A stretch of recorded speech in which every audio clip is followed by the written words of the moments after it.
Olha, Rafael, a divulgação do relatório ontem, né, que saiu do sigilo, ela trouxe, a principal novidade que ela trouxe foi a ligação direta do esquema de desvio das joias com o ex-presidente Jair Bolsonaro. O relatório que se tornou público ontem, ele revelou pelo menos 3 pontos em que há uma ligação direta entre o desvio das joias e o ex-presidente Jair Bolsonaro. O primeiro ponto é uma conversa com o tenente-coronel Mauro Cid, que era chefe da ajudância de ordem do Bolsonaro.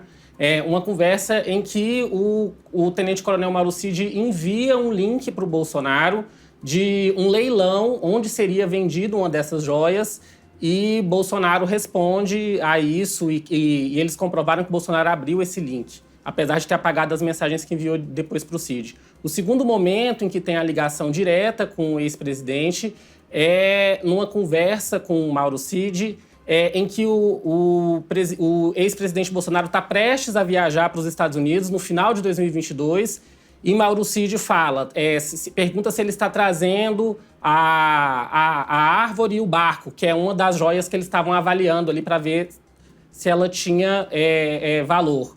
E Bolsonaro responde selva, como se estivesse confirmando, dizendo sim. E uma outra parte muito importante que liga a investigação ao ex-presidente Bolsonaro é um depoimento do pai de Cid, que ele confirma que repassou um valor fracionado de R$68 mil para o ex-presidente referente à venda de relógios que foram presentes de autoridades estrangeiras. Então, essa é a minha leitura, é que as principais novidades aí do relatório são essas ligações diretas, né, com o ex-presidente. Boa tarde, Matheus. Eu queria saber um pouco melhor sobre essa situação e saber o seu olhar jurídico sobre isso. O ex-presidente Bolsonaro, ele foi indiciado por crimes como lavagem de dinheiro, usurpação do bem público. Eu queria saber se existe possibilidade dele ser preso por esses crimes e qual seria a tramitação para isso acontecer. Boa tarde, Thales. É muito interessante essa pergunta, porque sempre paira, né, no cenário. Vão ser presos, não vão ser presos? Há indícios suficientes para prisão ou não há? Então, o burburinho sempre é em cima da necessidade de uma prisão preventiva. Então, por exemplo, aqui eu acho que é interessante até a gente fundamentar um pouco, porque a prisão preventiva ela tem por base 3 alicerces. O primeiro seria a ordem pública, ou seja, o indivíduo continua reiteradamente delinquindo, ou esse indivíduo apresenta um risco por continuar solto, por exemplo. O segundo ponto seria uma consequência para a instrução criminal.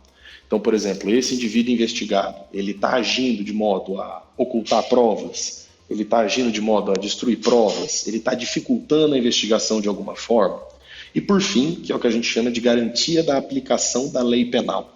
Ou seja, existe algum risco desse indivíduo fugir do que a gente chamaria de distrito da culpa?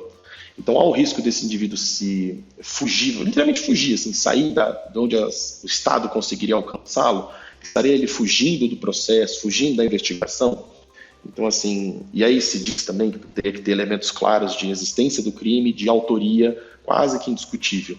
Então, assim, nesse momento, considerando que eu não vejo elementos suficientes para se apontar de que há intenção de fuga do ex-presidente, ou de que, pelo menos do que tem no relatório, de que ele não está atuando no sentido de obstar, ou dificultar, ou embaraçar a investigação, e muito menos de que ele tem intenção de fugir do país, ou mesmo fugir do distrito da culpa.